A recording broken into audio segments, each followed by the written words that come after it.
All right, let's start the grande finale. Co-organizer of this conference, professor of philosophy at the Grand Valley State University, author of two works I've taken from the bookshelf, co-edited with Jeremy, Ethics, Practical Reasoning and Agency, Wilfrid Sellars' Practical Philosophy, with a lot of very interesting and relevant material for this conference. And I've spent a coffee break reading in Ronald Loeffler's Brandon book, and it's the first time I've started to understand a bit. It's the highest praise I can give, but I'm sure it's valuable in many other regards as well. Ronald, the floor is yours. Thank you, Bernard. I don't know about grand finale, but finale. And so in particular, it's going to be, I'm going to put us into a little bit of a time machine, transporting us back to yesterday, the context of yesterday. The talk was originally supposed to be in Matthew Christman's here. So this is not a talk about these putting Sellars' practical philosophy and moral philosophy in a broader context and raising issues like Glenda raised about limitations. So it's more straightforward about Sellarsian re-intentions, moral re-intentions, what they are. So context would be Kyle's paper, Bernhardt's, and other papers, Kirk's yesterday. So all right, but without further ado, jump right into it. So I'm going to focus on the main writings, Sellars' main writings in ethics and practical philosophy from the 60s and early 70s, in particular the revised version of Imperatives, Intentions, and the Logic of Ought, last chapter of Science and Metaphysics, and then also that letter to Solomon. And I want to offer in this talk, using Heath's words, some kind of rational reconstruction of moral re-intentions grounded in this work, so not in the later work, the 1980 work, so on reasoning about values. So my talk will have 4 parts. In the first, it's just background going. I'm trying to keep that relatively quick because we've gone over that I intentions versus moral we intentions. I want to bring out a little bit the explanatory role that the we is supposed to play. Then I will offer in the second part of my talk a Sellarsian account of moral re-intentions to do, and in particular say some things about why Sellars thinks a we mode is needed, and then offer an account, a rational reconstruction of the we mode that I think is compatible with a lot of the writings from the 60s and 70s.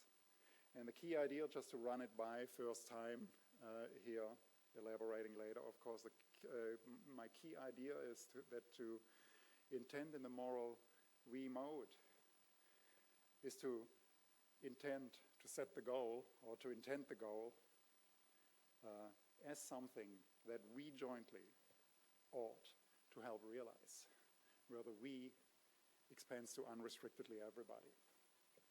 That is the key idea for moral re-intentions that I'd like to flesh out a little bit later. And then in the third part, I want to apply it to what I call joint moral agency, where multiple agents collaborate in pursuing what they take to be the morally right kind of goal.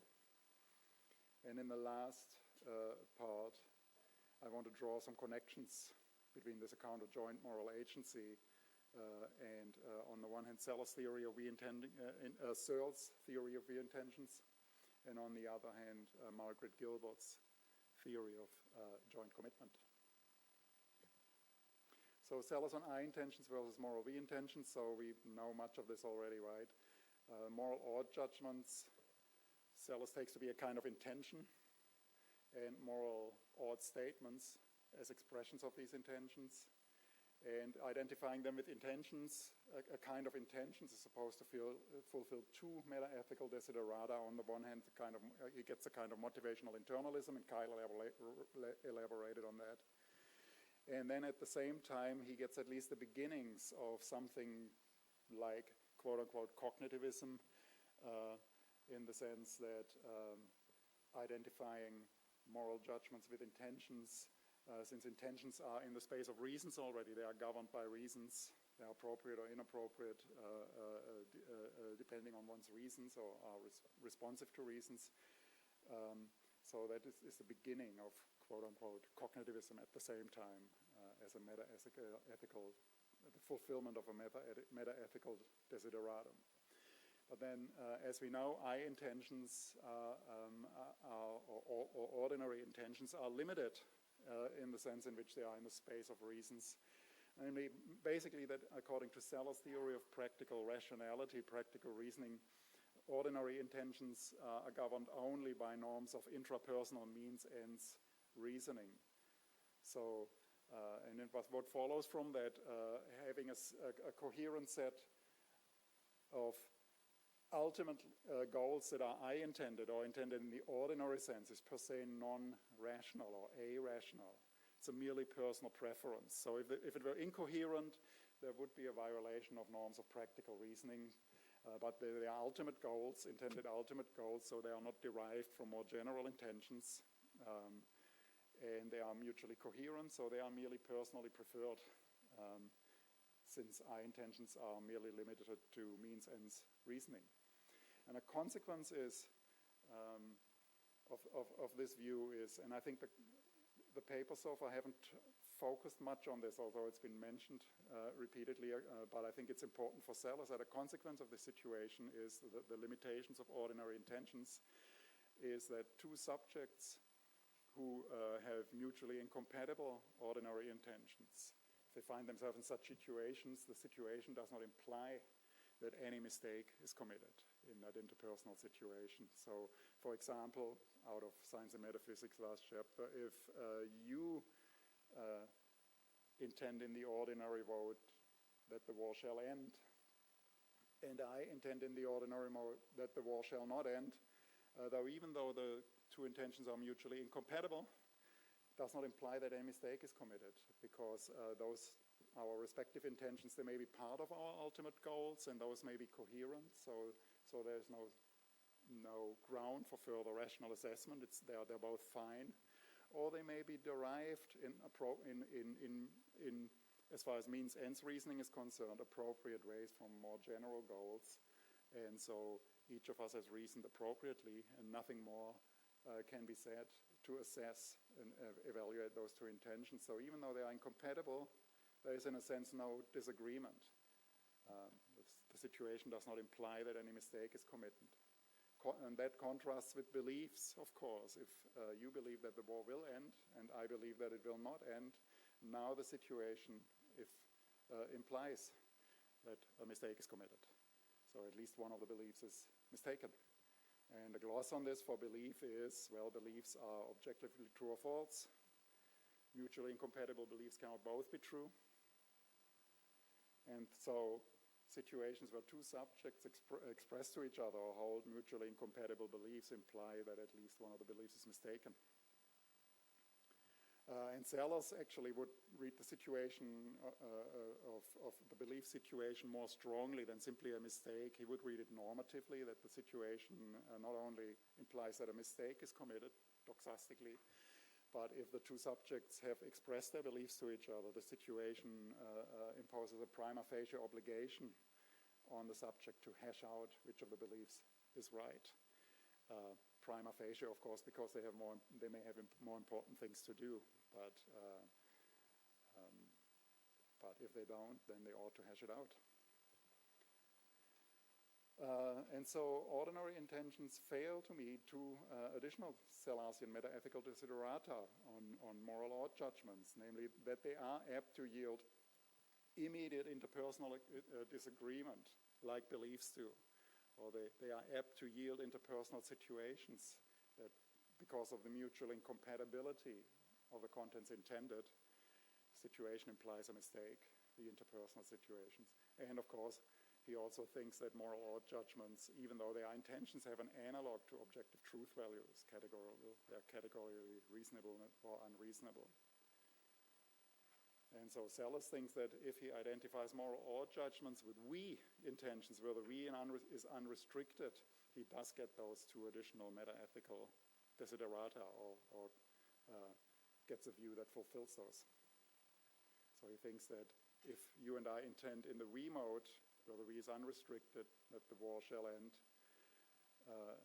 you intend that and I shall that, it doesn't then now somehow the situation implies that at least one of the two intentions is mistaken. And actually, it poses a prima facie obligation on you and me to hash out our disagreement.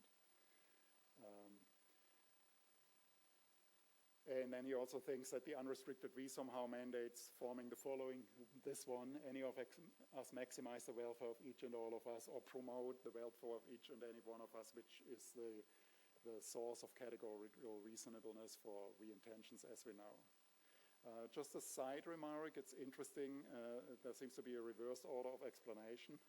So in case of belief, at least in the way I glossed it earlier, the fact that they have a truth value seems to explain their quote-unquote intersubjectivity, in other words, their aptness to yield interpersonal situations where we disagree or that immediately imply a mistake.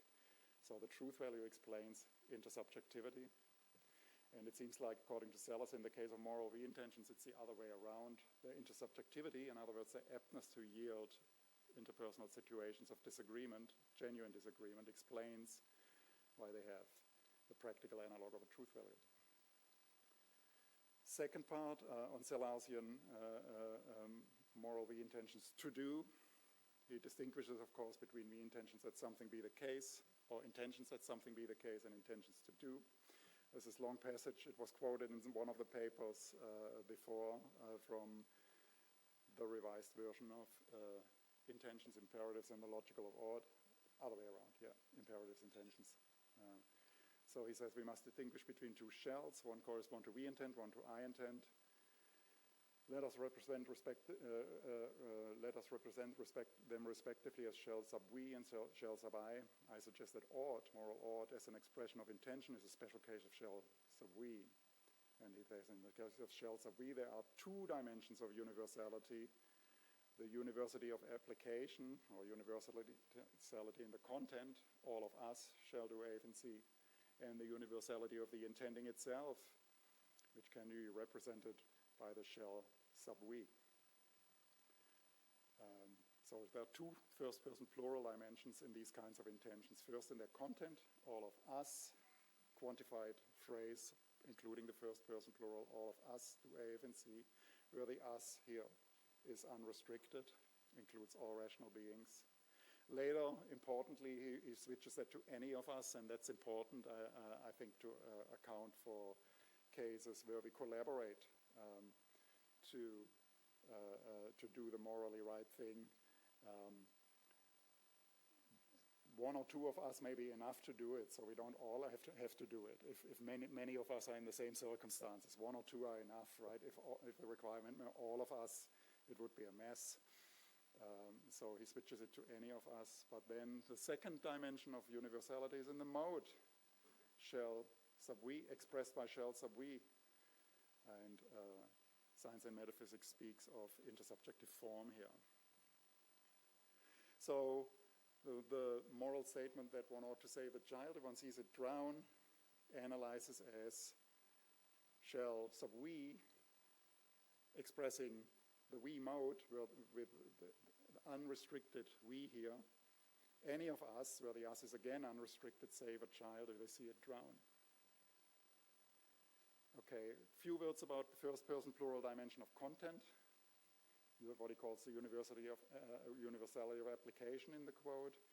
Sellars himself realizes or says, to my mind convincingly, in the letter to Solomon that was repeatedly quoted in other talks, that the us in the content of the intention does nothing to explain the intersubjectivity of the intention. In other words, the aptness of the intention to yield situations of interpersonal disagreement or interpersonal situations that imply mistake. He says, shall any of us do A, if and C? That is not as such the expression of a logically intersubjective intention. it can still represent the personal point of view, even though it contains a reference to any of us. Consider, any of us shall scratch my back if it itches. The moral point of view involves the form, we shall, any of us do A, if, and C, where I take it that the we shall is shall sub we, expressing the we mode. So I take it that the point here is that any content of the form, any of us do A, if, and C, can be intended in either the I mode or the we mode. Now, very typically, if the content is any of us scratch my back if it itches, that's typically a personal preference rather than a moral demand, right? I mean, that is the point here. But think of Louis XIV, the Sun King. If he intends it, it's a moral demand, presumably. Maybe he would say, any of us except myself shall scratch my back if it itches, right? And so what makes the difference, I take Sellars to say, is whether the content is intended in the I mode or the we mode. So if it's intended in the I mode, it's a merely personal preference. It's just an ordinary intention. If it's intended in the we mode, it's a moral demand.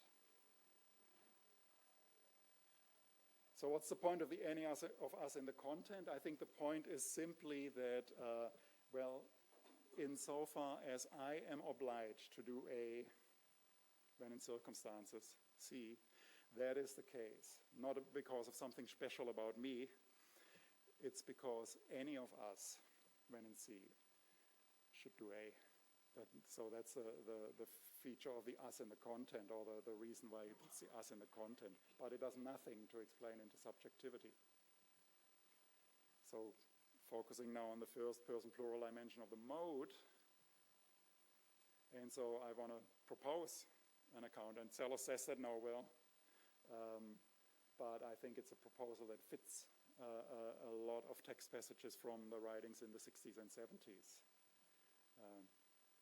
So focusing on intending that P first in the we mode. So what does it mean to intend P in the we mode? I propose it means setting the realization of the state of affairs that P as a goal, and that's simply because it's an intention. And then here's a distinct feature of the mode, the we mode.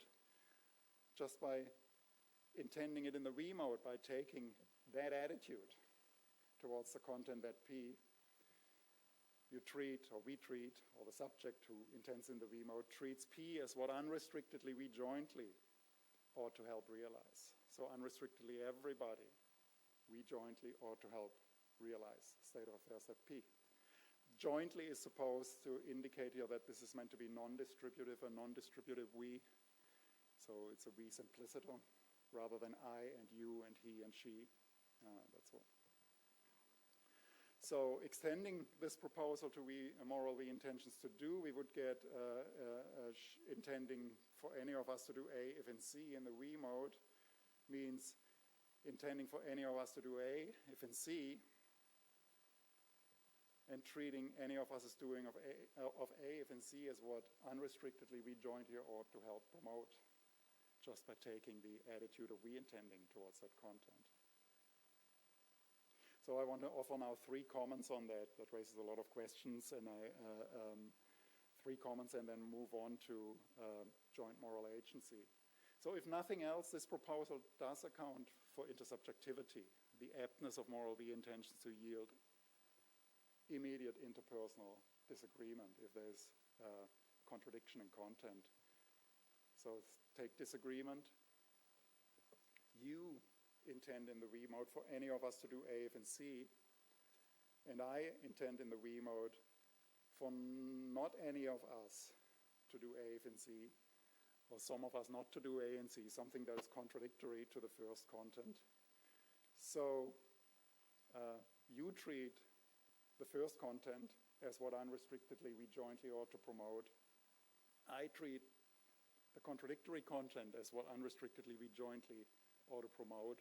So we both find ourselves in a situation where we take 2 mutually contradictory contents as what unrestrictedly everybody ought to promote. And so from our perspective, it appears like there's a contradiction here, there's a mistake.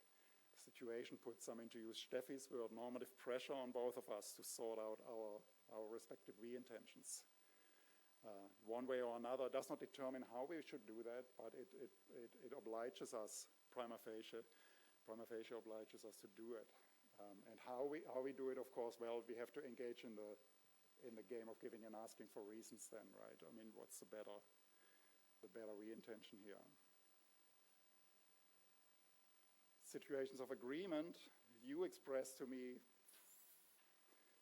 in the we mode that any of us do A, and C, and I say right. So through my behavior, I indicate that I'm on board with the implicit normative expectation that is issued with regard to unrestrictedly us jointly to help promote any of us as doing of A as in C, if in C. So from your perspective, given what you've expressed in my behavior, and your assumption that I'm sincere, that I'm not lying, from your perspective, it now turns out that restrictedly, we jointly, you and I, we both aspire for any of us to do A and C, or to help promote that. We both treat any of us as doing A and C as what unrestrictedly we jointly ought to promote. And I want to say that because of this we in the attitude, we both have these we intentions now. My right was sincere. I formed the same token we intention, same content. There's an element of mutual recognition also. You and I mutually recognize each other as jointly promoting any of us as doing A and C, and treating that as what unrestrictedly everybody ought to promote. Comment 2, that's brief, and it's the worry, if I intend in this we mode, that Grand Rapids shall provide free public transportation. What that means, as far as my story is concerned, I'm treating this content as what unrestrictedly, or the state of affairs, that Grand Rapids will promote free public transportation as something that unrestrictedly everybody ought to promote. And that seems crazy, because most people don't even know that Grand Rapids exists, right? Or they have absolutely no political power over the city administration's decision-making and so on. And actually, even though I form the moral judgment that Grand Rapids ought to provide free public transportation, I know that not everybody is obliged to help furthering this goal. So I have to say something of how I can do that, even though my we intention has this implicit normative attitude regarding unrestrictedly everybody. And I want to say that I do that, or people do that, by forming collateral beliefs regarding very large groups of people, like they don't know that Grand Rapids exists, or they have more urgent things to worry about. And so I want to say that if I form my we intention while also forming these collateral beliefs, and even though the we intention has that comprises this implicit normative attitude regarding unrestrictedly us jointly to help promote Grand Rapids providing of free transportation, my collateral beliefs cancel that implicit normative expectation for very large groups of people. So it's actually going to be only few people that me, the total subject, takes to be morally obliged to help promote that state of affairs. Comment 3, so understood, moral we intentions are individualistic, not collectivist, going back to that distinction, and then the exchange between Bernhard and Kyle yesterday, and it's the same passage that Heath also quoted in his talk. The group has shared intentions by virtue of the fact that its members intend the mode shall we, but that the members intend in that mode does not guarantee that there are de facto shared intentions. Intending in the mode shall we is a form of life, a conceptual framework in which moral discourse exists and without which it is impossible. I feel, if nothing else, my picture actually can help explain what that form of life is. It's a form of life where we form cognitive attitudes and express them to each other, and by expressing them each other impose what Habermas would call validity claims on each other, enforcing each other, or normatively requiring each other to respond in various ways to that. It's a form of life where there is normative pressure to adjust our moral judgments to each other one way or another to reach agreement. It's that kind of form of life. Joint moral agency. So I want to apply this picture now to situations where groups of agents do and collaborate what they take to be the right thing to do. So take Carol. She intends, like we all do, I'm sure, in the moral mode, or she forms a moral judgment that any of us ought to save a child if they see it drown. So we all share that moral judgment. And for Sellars, this is what it would be, right? Shells of we, where the we is unrestricted. Any of us, where the us is unrestricted, save a child if they see it drown. The if clause here may contain unarticulated elements. If they see it drown, and if they are able-bodied, and if they are not tied down, either literally or metaphorically in some serious way, right? And if there is no other child that also drowns such that you can only save one child, or things like that. So there may be further elements in the if clause here. This actually may be a candidate of a moral judgment or moral re-intention on this analysis that is not cancelled from Carroll's point of view by collateral beliefs for anyone. Maybe there's really, from Carroll's point of view, implicit normative expectation regarding unrestrictedly everybody, or maybe at least unrestrictedly every human being, to save a child if they see it drown, and those other conditions are fulfilled that are tacitly part of the if clause. So by now, I mean, this is of course Peter Singer, right? Famine, Affluence, and Morality, this famous article from the early 70s where it comes up with this case. So suppose Carol sees a child in a nearby shallow pond struggling not to drown with several people in the vicinity. And so Carol forms the we intention. Now, any of us, where the us is restricted to the people around the pond, save the child, because she takes everybody around the pond to fulfill the condition, and maybe also see behavioral clues, some anxious look by other people around the pond towards the pond, cries, uneasiness. So this kind of behavior indicates to Carol that everybody around the pond shares the we-intention number 2. So the any of us here is restricted to the people around the pond, all the people in condition C here. On my analysis, the we in the mode would still be unrestricted. So it's an implicit normative expectation intrinsic in the intention regarding unrestrictedly everybody, unrestrictedly us jointly, to help promote the saving of the child by any of us around the pond. But then, of course, Carol cancels this implicit normative attitude for vast groups of people by collateral beliefs that they don't know about the situation. They don't know that any of us exists, etc. So the normative expectation with these collateral beliefs is presumably only extended to the people around the pond. So suppose now, last comment here. At this stage, so suppose behavioral indicators indicate to Carol that the others actually share intention number 2. Now it's underdetermined who should go into the pond, any of us, but it's not determined who should go in, although some people may be ruled out further away from the pond, or maybe a parent with a toddler, maybe not that person, right? But otherwise it's underdetermined as to who ought to do it from Carol's point of view. So, but now suppose someone B makes a move, and so once B makes the move, I want to say Carol forms the intention, B save the child now, because B has already made the move, he ought to save the child now. B save the child now.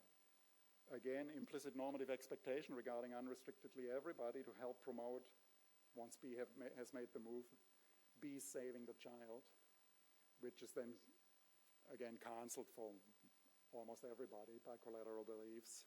and then also various other intentions. Anyone else support B now? C, help B get back to the shore.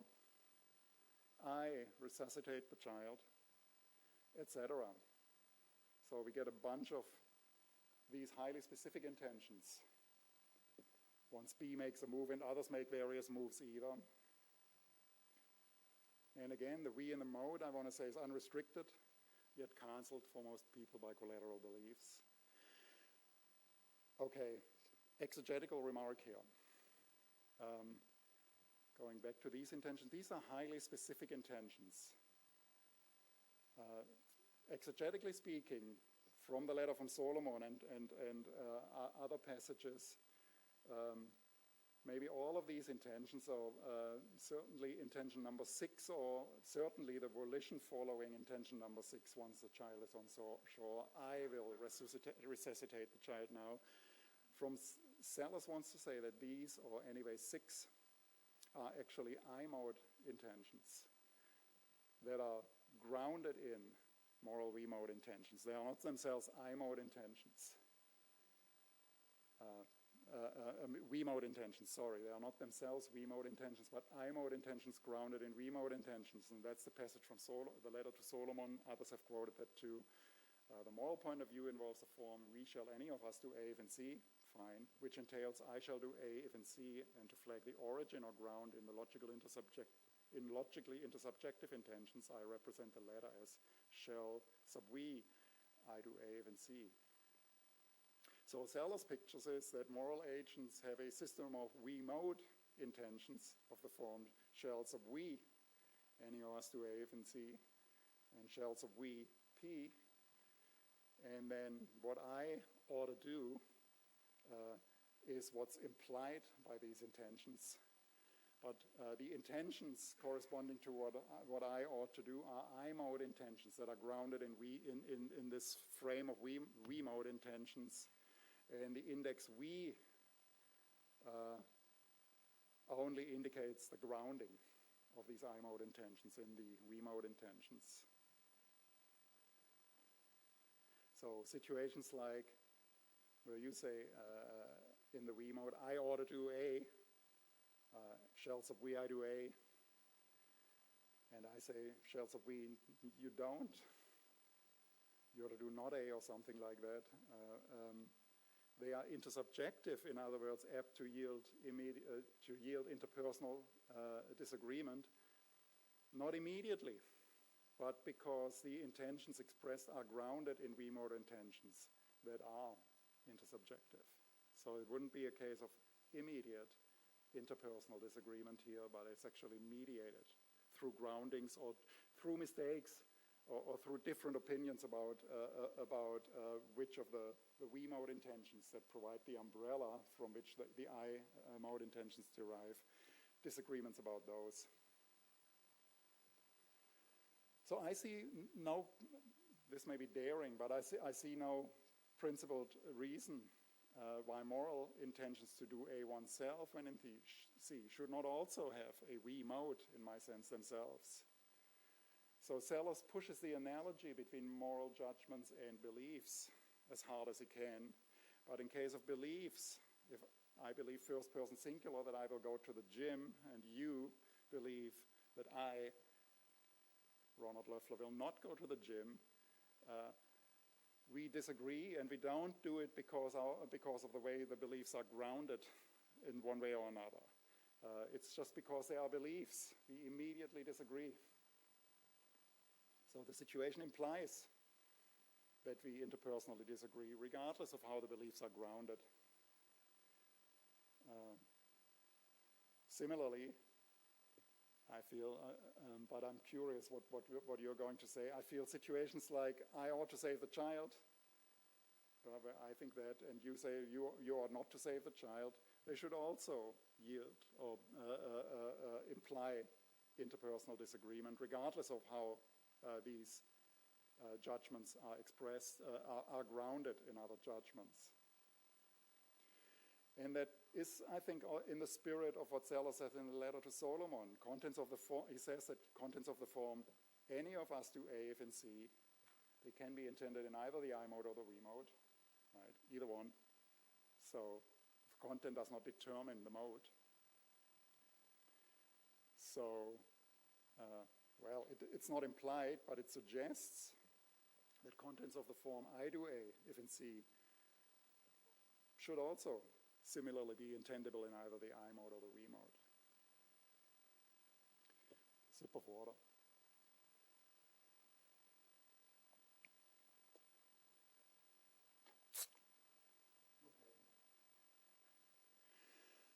Last part of the talk, just assume this picture, right? And I want to draw some connections now to, on the one hand, Searle's theory of we-intention and Gilbert's theory of joint commitment.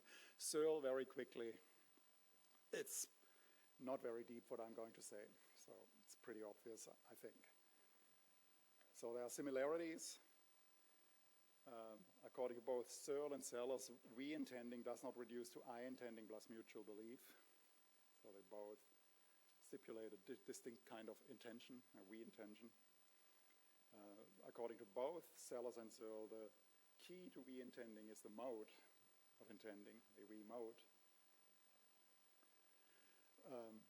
Both theories aspire to individualism as opposed to collectivism about token we-intentions, according to which a subject can form a token we-intention all by him or herself. It's not so clear about Searle, and I don't know whether there were more recent developments that clarify that. Probably there were. I mean, he does say in 1995, even though I feel the aspiration of Searle's is always individualistic, and he rarely changes his mind. So, but he does say, when you and we intend to do A, I only intend as part of your intending. That it indicates that maybe he can't have an individualism. So, differences. Searle is primarily interested in group action. Sellars, I think, is primarily interested in moral judgment, really. He's not primarily interested in group actions, even though he has these examples with the whooping great society. I mean, at least in the 60s and 70s, well, and then even in the late paper, it's about morality. This is a problem for Searle, I think, or for mode accounts of we-intentions in collective intentionality. For a Searlean account, there is variation with context regarding who is included in the restricted V mode. So the V mode is always restricted. It's a specific group that collectively or jointly tries to fulfill a certain goal or aspires to fulfill a certain goal, and depending who is in the group, we get a different V. No such problem on my rational reconstruction of Sellars. For Sellars' V mode account, I want to say that the V mode, the Sellarsian V mode, is always unrestricted. Always includes unrestrictedly everybody, no variation with context. And I take that as an advantage for, at least in that regard, not a problem for Sellars, or maybe not so much. Certainly a problem for Searle, because, I mean, if there's this variation, it now begins to look like Searlean V modes function like indexicals. But if they do, then it's hard to see how they are a feature of the mode and not the content. And it also a related problem maybe if he wants to reject that it's like functions like an indexical. If he wants to reject that, no, it's just a feature of the mode. It seems like we get indefinitely many V modes. One V mode for each possible group, and that is highly problematic. But no such problem, at least along those lines, for my Sellarsian interpretation of the V mode. Gilbert on joint commitment versus Sellars on moral agency. Now, I don't want to suggest that my rational reconstruction of Sellarsian joint moral agency can spell out what Gilbertian joint commitments are in more detail. I'm not suggesting that, but I do want to suggest that Sellarsian joint moral agency, as I constructed, has many of the features of Gilbertian joint commitments. So Gilbert says, it is necessary and sufficient to conclude this process, namely the process of establishing joint commitment to phi within a group, that each participant makes clear to each his personal readiness to contribute to it in a way that is entirely out in the open to all. That's how joint commitments are established, according to Gilbert. And I feel that the account of joint moral agency that I gave earlier, the Sellarsian account, this description fits it. So go back to the pond. Each of us around the pond, morally we intend for any of us around the pond to save the child. Each confirms fulfillment of the implicit normative attitude regarding the unrestrictedly us jointly to promote any of us as saving the child, focusing here perhaps on Carroll's token, moral we-intention, that has this implicit normative expectation regarding unrestrictedly everybody, and in particular the people around the pond. The other people around the pond confirm fulfillment of this implicit normative expectation via their behavior. So from Carroll's point of view, they confirm fulfillment of the implicit normative attitude. I want to say that due to the we in the mode of each token we intention by the people around the pond, plus the confirmation by the others that they share that we intention, behavioral confirmation, due to the we in the mode, this shared goal is commonly and mutually recognized by each of us around the pond. So it's commonly and mutually recognized by us around the pond that we have the goal for any of us to save the child. And nothing more is needed to establish the joint goal. So the process is concluded. So I want to say that's an instance, well, that would be an instance of a Gilbertian joint commitment. She also says for any joint commitment, the participants are jointly committed to phi as a body. They are jointly committed to emulate, by virtue of the actions of all, a single fire. So it seems like what she wants to say, insofar as we are jointly committed, our bodies, now they are of course discontinuous, there's space between our bodies around the pond, but they appear as a single body of a single fire, some kind of plural subject, that does what the plural subject intends.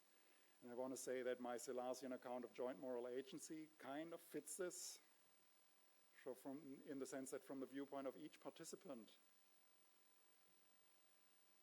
of the people around the pond, the actions intended via these intentions, these specific ones, appear to be actions of a single fire, namely a plural subject comprising us jointly around the pond. But it's merely an appearance. I don't want to say there is a plural subject, but it irreflectively appears. I would add, on reflection, it can also be revealed to each that actually this appearance is an illusion, that in fact there is no plural subject. There are only, on reflection, individual subjects intending in the we mode. But unless we reflect, irreflectively appears that there's this plural subject that acts that way. Gilbert also says that joint commitments are, importantly, right, they are not rescindable by any one party unilaterally. I think in that regard, the Sellarsian account or the reconstruction that I offered does not fit the description of a joint commitment. I do think that in your case of joint moral agency,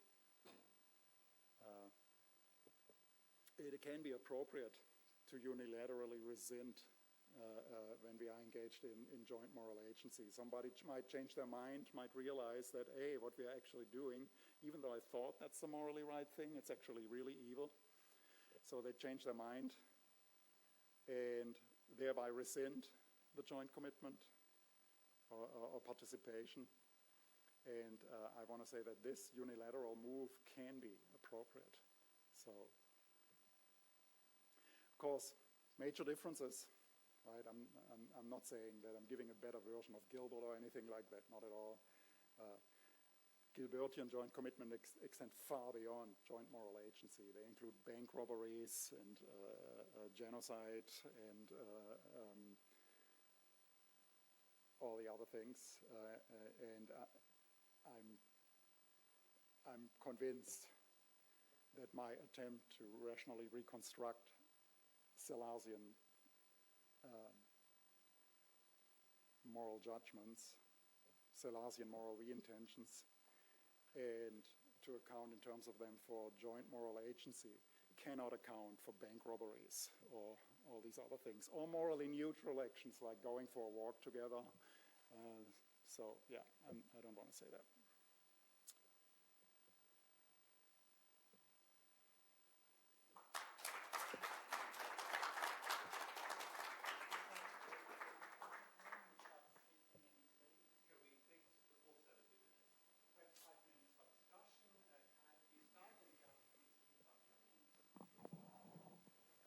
Thank you so much for this. This was terrific. I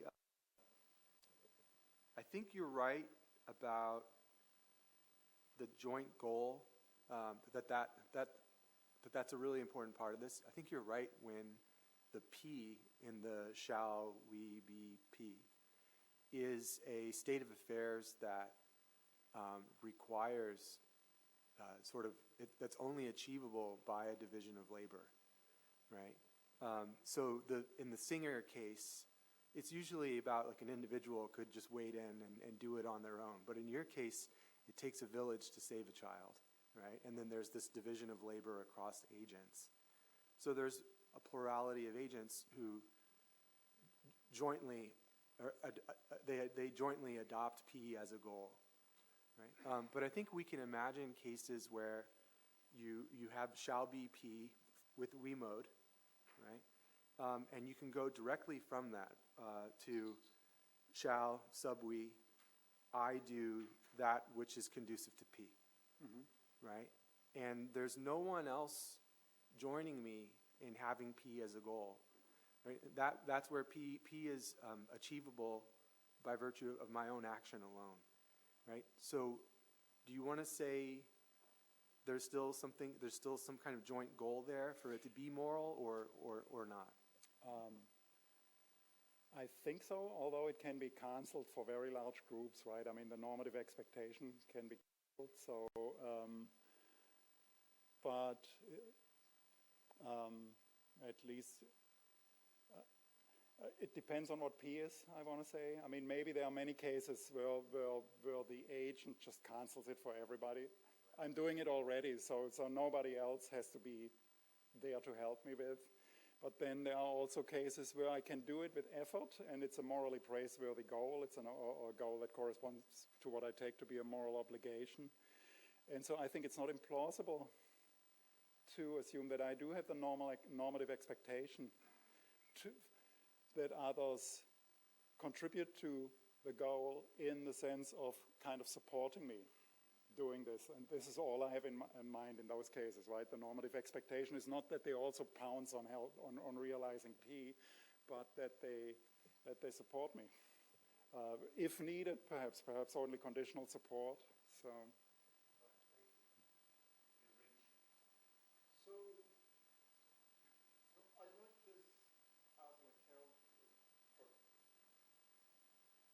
So I like this as an account of what Sellars might to say about morality, about moral normativity. But I'm worried that if he sets things up in this way, he undermines something else that he needs. So at least I, the way I'd read it, we have this account of moral normativity, but it's a model for a more general theory of normativity. It's a model for a more general theory of other kinds of normativity. Okay. And at least we know that Sellars needs, for his account of morality to work, an account of epistemic normativity. And it sounds as though he's sort of hinting that his story about epistemic normativity is going to be developed along the same kind of lines. It's going to involve we intentions and so on. Now, what I'd thought was that, you know, the way we should understand these other forms of normativity is as involving sort of we intentions with much more restrictive we's. It looks as though that way of developing the thought is going to be unavailable to Sellars.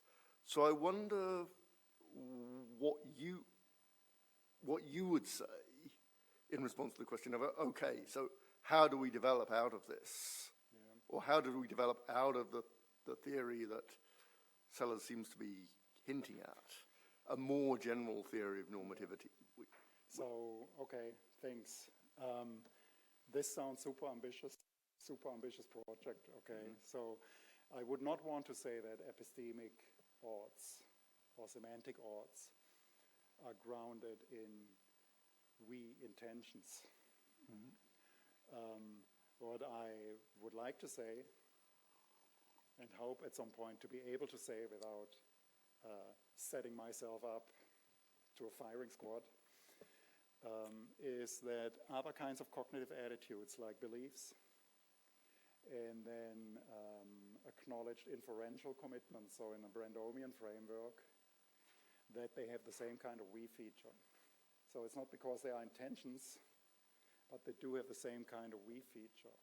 Because there are claims to objectivity, claims to, I mean, an inferential move, it's a claim to it being a move that is valid for everybody. Same with belief. I mean, there it sounds crazy. I have to say a lot of things. So believing that P, treating P as what unrestrictedly everybody ought to endorse. And then collateral mechanisms that restrict it.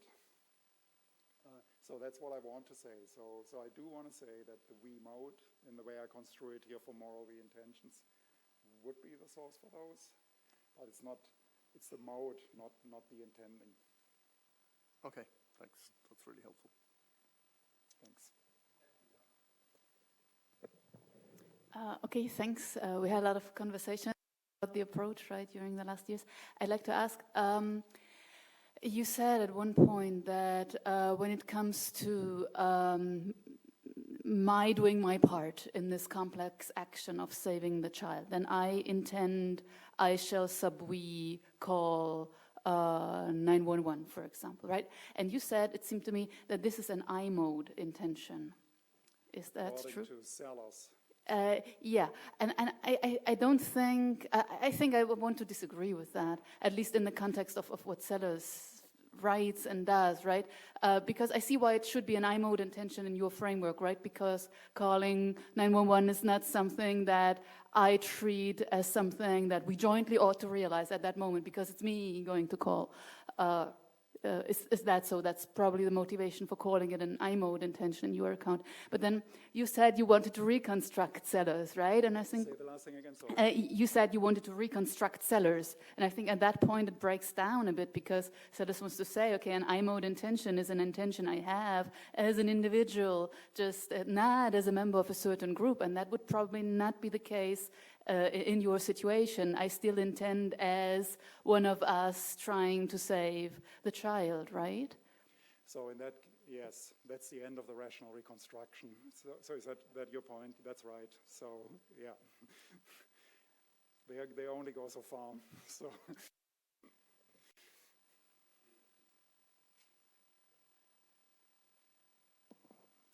I was taken a little bit by your example about the Grand Rapids fostering better public transit. And I wondered if you could use some of the resources in your reconstruction to help distinguish between a moral obligation and a good policy. Good policies often, in fact, mirror. They certainly should never violate moral obligations, but of course they're much more restricted. Someone out in LA need not have or adopt as a policy fostering good public transit in Grand Rapids. Though, you know, in general, it'd be nice if everyone in our country fostered good transportation everywhere. But I wondered if the mechanism of, you know, putting restrictions on it would enable you to distinguish between a general moral obligation and good policy. Good policy.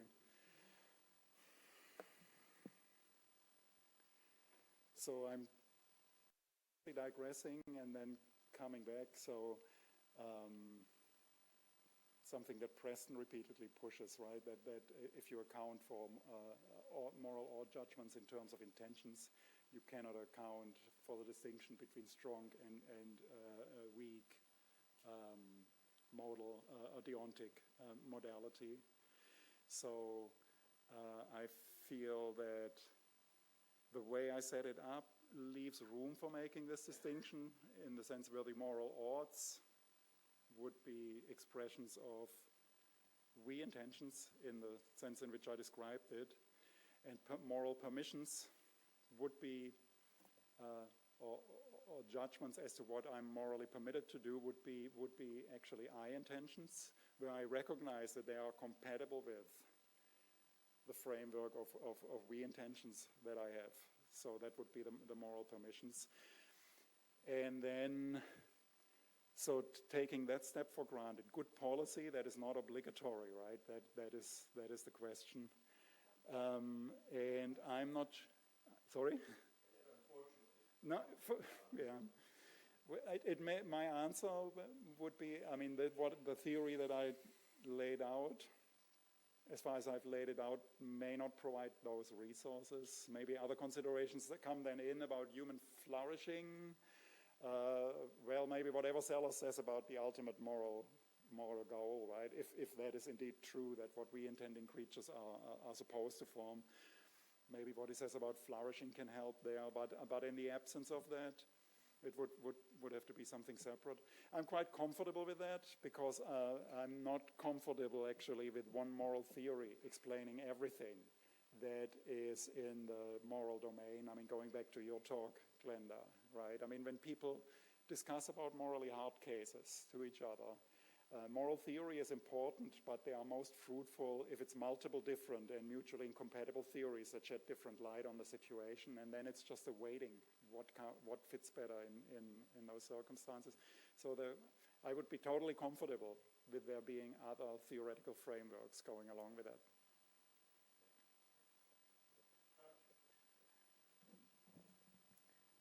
Thank you. I have sort of three remarks. One has to do with how to understand, talk about we mode and I mode in Sellars. And I think you're interpreting it as there's that, shall is an expression of an intention, but you're taking the sub-we to correspond to something about the psychological mode of intending. So there's a we mode of intending, an I mode, and that's why Searle and maybe Gilbert seem like natural successors of that way of thinking about things, and maybe other people present here. But it does seem to me that when he introduces this notion, the subscript can be interpreted as flagging something about the content, which is implicit. Namely, as he says on reasoning about values, that it's we referential with respect to the agent.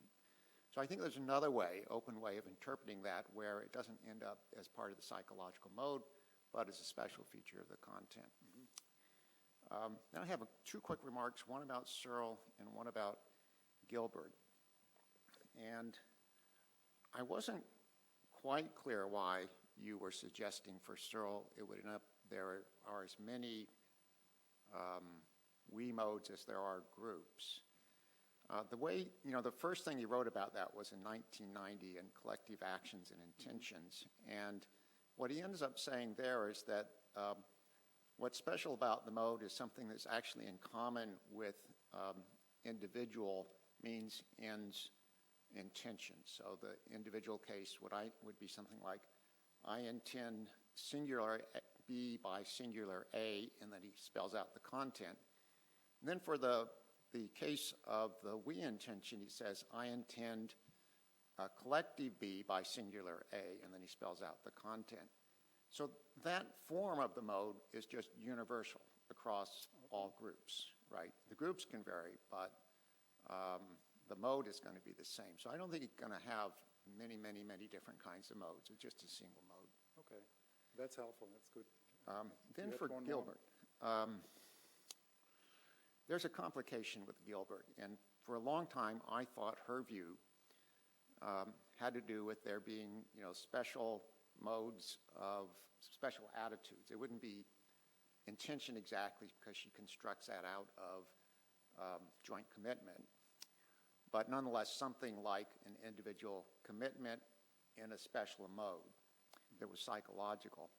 But there's a paper, when was this? Within the last 10 years, I think, titled Joint Commitment and Personal Intentions, I think, in which she describes cases in which individuals can, according to her, have a joint commitment but have no intention to make any contribution to what they have a joint commitment to doing. Okay. And that then makes it look like the joint commitment is purely a set of normative relations between the individuals. Mm-hmm. And so that means, in a way, she's not a psychological mode theorist at all. Okay, I mean, then this wouldn't work, right? I mean, trying to my reconstruction fit her model, yeah. But okay, that's interesting. I'd like to read that paper. As for Searle, good for him, and so much the better, right? The first point, that's why I regarding on reasoning about value, that's why I left that out, because I agree with Steffi that Sellars changed his views and doesn't, as far as I see in the paper, appeal much to a mode anymore, but tries to account for the we in terms of content. So.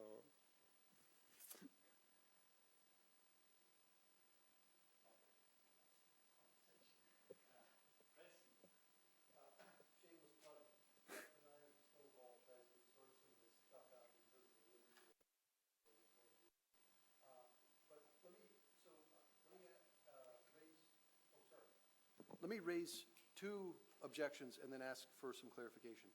So, yeah, of course, strong and the weak modality for deontic and relationship to shared intentional is going to be an issue. It's not going to be enough just to specify that you've got a semantic interpretant for the strong and the weak. You've also got to show that negation works in the right way. So you've got to show that it ought to be the case that we all phi entails, it's permitted that I phi, and it's not clear how that's going to work. But that's just sort of like, that's minimal criterion for adequacy there. Is it not just that you specify a difference between the strong and the weak, but that negation works in the right way.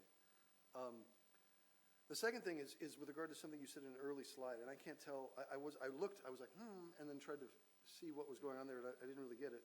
So the key idea from, I don't think there's a number, the key idea, intending in the moral we mode is intending the goal as something we jointly ought to help realize. Ought to, right? If the moral, if we're giving an analysis of the moral mode, but then you appeal to something we jointly ought to help realize? Yep. Can we just remove the ought, something we jointly we can't. Intend to realize? We can't. We have to have ought in there. Mm-hmm. It's supposed to be a normative attitude. So are you asking where the ought is coming from? Yeah, I mean, aren't you appealing to the kind of thing that you were supposed to be giving an analysis No, I don't think so. Good, but it's, let me say, you had a third one too. Do you want to say that first? Well, so the third one was just like, if I understand what the view is that the idea is that we shall, each of us, the we is universal. And then the restricted to the local group, potentially restricted to the local group. Is that right? All the people, once they are in the right context, right? Once C is fulfilled for that group, then if it's any of us to A, if in B, the us is unrestricted in the content. But then when the bunch of people fulfill C, the us becomes restricted to that bunch of people, including myself, if I'm part of that group. I guess here was the worry that, so if I say something like, we shall, any of us, A, it seems like the we and us refer to the same group of people. But if I understand your view, there's at least some cases where they can differ. And that's okay with like the third person demonstrative or pronoun, right? They don't want them to be here. There's nothing wrong with that. But I don't know that I can get a reading where in the first person plural, I mean, obviously not singular, but I don't know if I can get a reading in the first person plural where it makes sense to say, we shall, each of us, A, where we and us don't refer to the same group. Well, the idea is that the first we is the mode we, and it's always unrestricted as this. It's an implicit normative expectation regarding unrestrictedly everybody to help promote that action or help further that goal. Yeah. And that is not cancelled by context, so it's not restricted by context. So then I would get into the Searlean worry that I cast earlier, and then Kurt corrected me on that. It's cancelled by collateral beliefs, right? So it's like I have an unrestricted normative expectation, irreflective, and I cancel it for large groups of people by recognizing them to be in a position where they cannot abide by that or follow that normative expectation. So the assumption is that ought implied can, and I recognize them as not able to. So I guess I'm having trouble seeing why we wouldn't also have that cancellation apply to the we. In the content? Or in the mode? Yeah, I guess in the mode. Well, from the point of view of the totals, I'm distinguishing between the we intention in isolation and the subject having that we intention in lots of other cognitive states. So the we intention in isolation, part of it is this normative attitude towards unrestrictedly everybody to help promote the goal. And then from the point of view of the total subject, that otherwise unrestricted normative expectation is cancelled by collateral beliefs. So I'm going to go first 2 points. So the first point, I agree. So I think you can say something about the distinction between strong and weak deontic modal force or deontic force, but you would have to give a separate story for external negation, right? The question that I asked for. I mean, in Sellars, immediately following the one passage that I quoted in Imperatives, Intention, and the Logic of Ought, he seems to think that once he has what he calls intersubjectivity, the aptness to yield immediate interpersonal disagreement, somehow that is going to be the basis for negation, external negation, and he never tells us how, right? Jeremy's done a lot on that. I mean, there's a lot of work. I'm not sure. Anyway, plenty of time. And what was the middle one? Yeah, plenty of time. This thing about like, can you really say that like you specify the moral in terms of what we jointly ought to do? It seems like you're appealing to the very notion. Oh, good. What I want to say is that actually that's where I want to plug in Hannah Ginsburg's normative primitivism. So the worry would be that the ought is somehow derivative from the existence of a moral norm, and that would make everything circular, right? Yeah. So I want to treat the attitude that is intrinsic in the we mode as normatively primitive in the sense that it's just an attitude and no moral norm corresponds to it. And we are trying to explain those norms then in terms of those attitudes rather than the other way around. Does that make sense? We'll have to talk more. There's a lot of other people, I'm sure. So yeah. My question was basically the one about the circularity word thought. So I'll be done. Anybody else? Otherwise, I will abuse of my position. So it's one worry: the infinite number of modes is gone. Would you be open to thinking that the whooping crane society is more than just sort of a mistake of Sellars? So you emphasize this remote thinking is about morality, and all of this, particular group rhetoric is basically distracting from what it is all about. Is this motivated in this mode worry, or I think so, yes. have you got Yes, additional reasons to think that? Because others like me, I thought Whooping Crane Society is actually very important because we should conceive of the moral community just as an extension of any of these communities, and that's it. So this gives us a concrete case of reasoning of the sort that, if suitably expanded, is what morality is. Yeah, Bernhard, I mean, and that is crude, what I'm doing for Sellars here. I mean, I'm aware of these passages. It's almost developmental, right? Almost developmental language. So we start small and then branch out, and then, if we're lucky, due to upbringing, eventually. So I do that set aside, and that is bad for an exegeticist, a bad thing to do.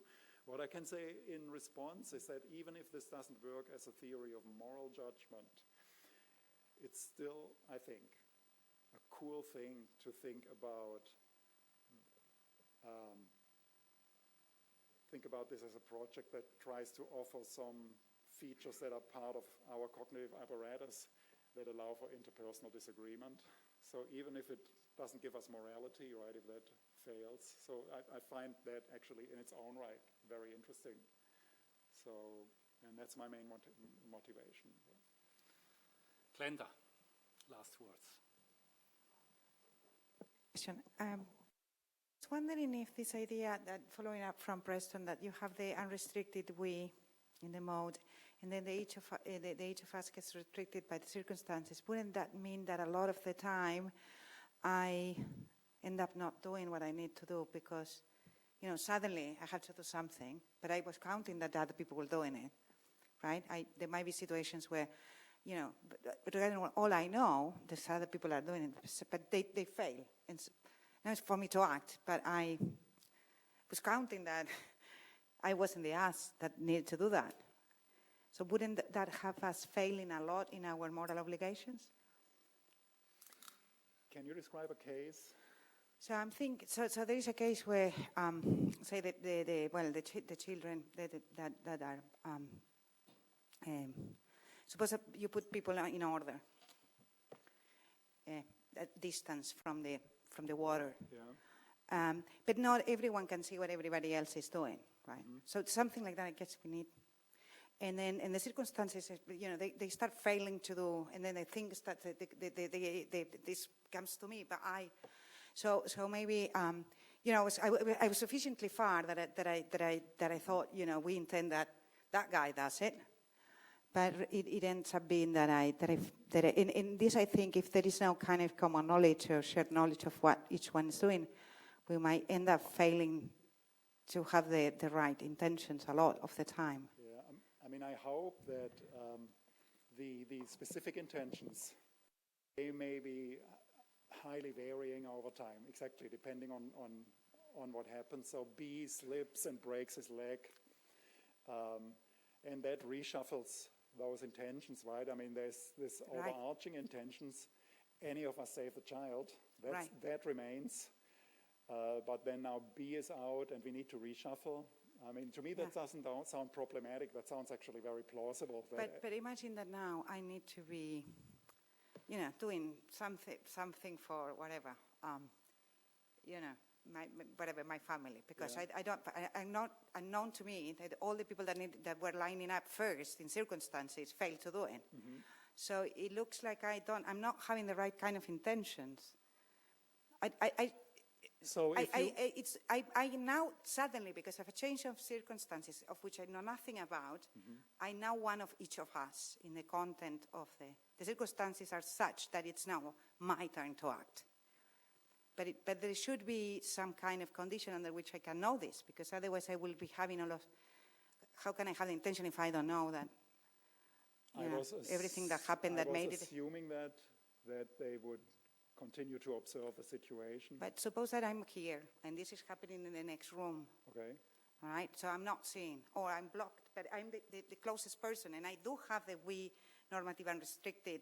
So I should be doing something. It's my turn, but I am not looking at the circumstance because I'm assuming that from my perspective, from what I'm seeing, everyone in the beach, I'm just so far. Now, unknown to me, I don't know, they are struck by a light or something, by lightning, and then they can't go. So it's my turn, but I don't know. So do I have the intention? Do I don't have the intention? Did you see it initially, and then you walk away because, okay, other people are taking care of it, or did you never see it? You never saw it. Oh, okay. I mean, the condition was if they see it drown, so you didn't see it drown, so you are exculpated. I didn't see that the others are failing to. So I'm not keeping track because I'm assuming that the other people are doing it. I'm sufficiently far such that I'm assuming my expectation is not going to be my turn, so my belief cancel my intention to do ANC because it's the other people. Now, something happens to them. There is no, but what I'm suggesting is you need a condition that makes me, there has to be some knowledge that I need to have about what others are doing because otherwise it might be my turn and then it's unclear. It's not clear that I intend to do ANC. I think that's right, yeah. Some kind of condition that cancels it at some point, right, when the obligation, yeah, that's right. There needs to be such a condition. I don't see a problem with there being such a condition. I think, as far as I see, that's fine. Yeah, as long as it doesn't come out very arbitrary. Yeah, sorry about the example. So.